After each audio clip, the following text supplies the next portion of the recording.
লম্বা খেয়ে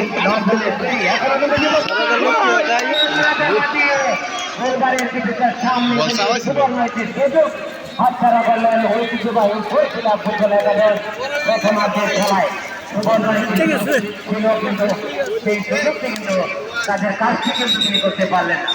প্রথমার্ধের খেলা লড়াই করছে উভয় দল কিন্তু কত মাখামাখ পরিপূর্ণ।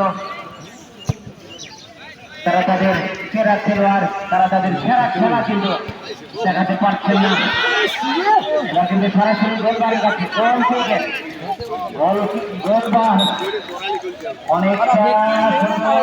হাতছাড়া করলেন। অপরদিকে বৈলাদানের গোলকিপার তিনি নিজেই কিন্তু ক্লিয়ার করেন বল।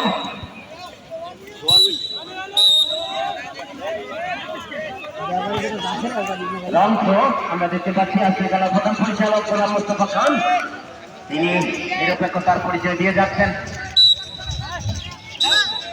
আবারও কিন্তু রংশ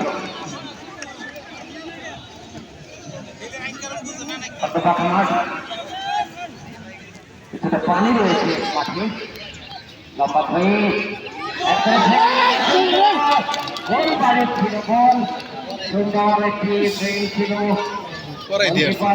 মরিয়া হয়ে তিনি বিপদ করতে বললেন।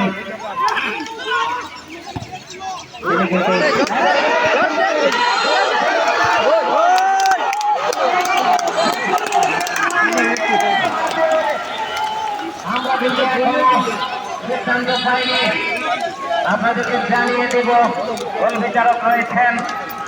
হ্যাঁ,